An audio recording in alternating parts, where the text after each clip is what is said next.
Hello, I'm Davina, and hello to all of you bold, beautiful, brilliant, and evolving souls. Today, I want to talk about inner conflict. This is something that is very common for people who have been abused by their narcissistic parents. And we face a lot of inner conflict as a child. It is extremely confusing. And so we can again re-experience this as an adult. And I believe it's all within really a flashback of, um, yeah, re-experiencing that conflict of, should I stay? Should I go? Is this a healthy situation? It can be so confusing. 1 minute your narcissistic parent seems like they're maybe being a little bit nice, maybe a bit caring, and then the next minute, they're yelling at you or shaming you or, you know, dismissing your feelings. So it's like constantly back and forth. That can lead to a lot of confusion. And I think in general, a child at some point faces a decision of like, they realize that I can't be my full authentic self here. If I keep being my full authentic self, I'm going to be shamed and punished more. And so it's like the decision of, do I want to be more punished, more abused, and have zero connection with my parent? This is unthinkable for a child to have zero connection with their parent. So that's not even an option. It's not even really on the table. The other so-called choice, which is not even a choice really, is to fawn and to hide away and, you know, change your personality, change who you are in order to please your narcissistic parent. And so we end up um, there's got to be a ton of inner conflict that comes up for a child in that situation. Um, and just confusion as to then who am I? What's my true self? And that can all come up later as you are healing. And so we often face maybe a relationship, a job where I'm like, should I stay? Should I leave?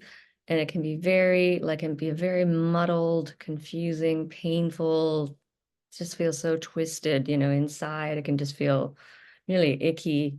Um, we can start to see maybe trigger like things that are maybe our partner is doing or that our boss is doing that we're maybe not comfortable with. But I think it goes through these kind of stages, and this is kind of what I've been through recently. So I think the first stage is kind of like a denial. It's kind of like, this isn't happening. This shouldn't be happening. And so it's like, he's not acting like that. He can't be acting like that. I can't believe that this is happening. This shouldn't be happening. So it's like, we see what's going on, but we're just like in total like disbelief. This is like, this can't be possible, right? And that's what we thought as a child. It can't be possible. My mother's not doing this, right? You know, because it's impossible for a child to accept. So we learn to live in that kind of denial. It just becomes, I think, a reflex to go there. Um, and yeah, so I think then once sometimes the denial will sort of start getting less as you start seeing it again and again, and it keeps on triggering you and you keep getting upset about it or angry or whatever. And then what can also come in is doubts, just a lot of doubts, like, oh, maybe this isn't safe, maybe this isn't good for me, I don't know, like I'm starting to wonder, but you're not really maybe admitting it to yourself yet. It might be just on a subconscious level that you're starting to realize this is not a healthy situation. And so you might, like, this is where it was a subconscious thing, and I didn't want to really face that truth that was coming to the surface. So the doubts can start coming up, but then also a sense of like kind of resistance, don't want to deal with it. I don't want to change. And it comes from the fear of abandonment. I don't want to lose this relationship. We tend to cling to a relationship, even if it's not working or a situation, because of that deep, deep fear of leaving, of having that separation. Even if it's you doing the leaving, it can still bring up the terror of abandonment. And um, and then what can also come into play there is the self-invalidation. And this is not to blame yourself, because it's just, again, it's a flat, you're in a flashback, and your brain is just then doing the gaslighting, just as your parents used to do the gaslighting for you. So it just starts happening. It's just the same thing that would happen as a child. Oh, it's not that bad, or I don't see him that often, so maybe I can get through it. Or you'll start like just coming up with all sorts of rationalizations. Yeah, like invalidations. Yeah, it's not that bad. It's just a huge one. Maybe I'm overreacting to this, or I'm getting so sensitive about all these little things, and maybe they're not really a big deal. Like all this stuff can be so, again, so sort of subconscious, very like in the back of our minds. We may not even be aware that we're doing it. And I'm not really sure if it's like I'm doing it. It's like it's just there. It's not really me, it's the flashback. And then, of course, as I already mentioned, there's just a ton of fear of abandonment, and we don't want to leave. We don't want to change. And it's really natural for most humans don't really want to change, because can be incredibly hard. But on top of that, the fear, deep, deep fear that I'm going to die if I leave this. It's literally like, I feel like I'm going to die, right? I thought I was going to die as a child if my parents abandoned me, um, either emotionally or physically or both. I would have died, without care, or being left, kicked out of the house or whatever, even if I was just left completely without any sort of care or connection. I probably would not have survived, because it's just impossible. Um, and so, yeah, there's all that fear. And then there's also guilt. You start thinking about, the other person and their feelings. And maybe, like you just start feeling a lot like, I feel bad, and I don't know, I don't want to hurt anybody. Um, and that's normal too. So it's okay. These are all just really normal things to go through.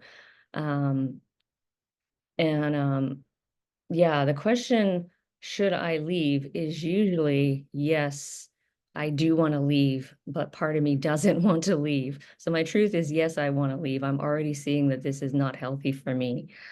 So it seems like confusion, but we already know the truth. We know our truth is that this is not healthy for me, or this is not good for me. But because of the way we were raised, that causes all the confusion and the conflict and the muddled, twisted feeling, um, that we have, the fear and the guilt, and the shame in there too, of course. So, and we can also get into a learned helplessness state where, we just think, oh, there's nothing I can do. And so we get into this shame, this kind of hypoarousal state where we're just, I feel hopeless. I feel depressed. There's nothing I can do about this. I'm just stuck. And that's where we get into the real stuck. Yeah, I think that's what the hypoarousal feeling is. It's just a real like stuckness, hopelessness. And sometimes there's like a give up, want to die kind of feeling along with that. So it can go to a very dark place. Um, so like approach this all with a lot of like tenderness and compassion, and just really super gentle. Because it is a very tricky, I don't want to say tricky, that's probably really minimizing it. Complicated, complicated inner struggle that you're facing. Um, so I wrote down a few of the things that I kind of did to help myself through this. So one thing I did as I started to realize that I might need to change is I just like, even though I didn't want to change, I actually grieved. First of all, I grieved like not wanting to change. And then I just sort of set a sort of a prayer intention, just like, I'm willing to try to be open to change. It was really just sort of like, I'm willing to change. I'm open to, um, you know, doing something differently, or, just try to be open. What else do I have here? I don't know if I can write down. Yeah, it can also be helpful to write it down, like write down what is triggering you and how you're feeling, and talk to someone about it, because again, it can be very muddly if it's just going on in your own head. Get it on a paper, talk it out with someone so it's not just within you. You can also listen to messages from your subconscious in this time, and it might just happen. Um, this has come to me sometimes in dreams. Sometimes it comes through songs. Like if I'm walking in a grocery store, I hear a song that kind of gives me a clue or a hint as to what my inner child is actually going through, even if I'm in denial of what she's going through. Um, yeah, sometimes signs. And this was one that came up to me both in the situation I'm in now and also leaving my ex. Was there's a crane company, and there's a crane, and I saw it and it said leave it. And that's the company name, I guess. I don't think that's how you say it, leave it. Um, and when things just sort of pop out to you, like this sign just popped out, I suddenly looked up in the sky and there it was. Like it was just like it just was very so if signs just sort of pop out to you, or I'm walking down the street and I just looked and glanced at a sign, and the words that popped out was the end. So these things might come up to you um, in different ways on someone's t-shirt or something. Like sometimes I read t-shirts and I think, whoa, like this is just what's on my head right now. Like this is weird. I don't know how to explain it, but it happens. The next one is the self-validation. Of course, yeah, we need to, yeah, and this comes along with sort of getting honest with ourselves, honest with how we're feeling, and validate that feeling. Like we might minimize our feelings and say, "Oh, that's a little annoying," when really we're really infuriated, right? Or that bothers me a little bit, when really it's like a huge red flag. So we we want to be really honest with how this is affecting us, and validate these feelings, and validate that, of course I feel this way. Of course I feel terrified, right? And really like acknowledge that, I'm carrying around this inner child all the time, and she was abused, so I need to respect that. And and the last one is listen to your body. If you're, experiencing changes in your sleep, you're having trouble sleeping, or you have some physical things going on like a headache. I mean, it's tricky with C-PTSD because I don't know. I've had so many weird, physical things going on. Sometimes there's eczema, and like, or like I have a feeling in my jaw or something. So I don't know. There's always just so many feelings coming up, and I think they're leaving in my body in that way. Um, but listen to what your body is saying. If you notice your anxiety is going up, or as I said, you can't sleep properly, things that are sort of more sort of permanent, or not permanent, but like longer lasting, I guess, maybe. um yeah, if you have any just added tension, or you're just suffering a lot too, suffering just like a lot of mental suffering. Inner conflict can cause a lot of mental suffering, and you can find yourself just like constantly thinking or trying to work something out, or it's blah blah blah blah blah blah blah blah blah, like in your head. Um, it can feel like a little bit, it can almost feel like you're going crazy because of this inner conflict that's happening. And just, yeah, just really like it takes a ton of courage to do this, to face these inner conflicts, and figure them out. Like we're really like, going against this conditioning, this fear, like this deep, deep shame and fear. So it's extremely, extremely hard. And so just, yeah, have a lot of patience. And yeah, I guess when something, one sort of key thing I've sort of insight is when something is working, we don't think about it. As I was just saying, you have a lot of thinking in this kind of inner conflict. When something is working, we don't think about it because it's working. So you don't have to think about it. Like my apartment, I don't think about my apartment because everything about it is working for me.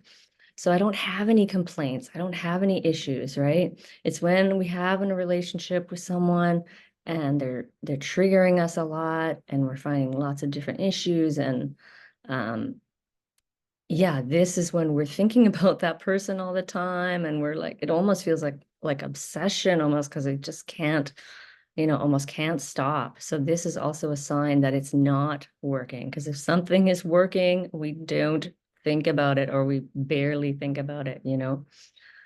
Um, yeah, and also just noticing the peace that comes to you when you are in your truth. So you might just have glimpses of when you feel in your truth of what you need to do.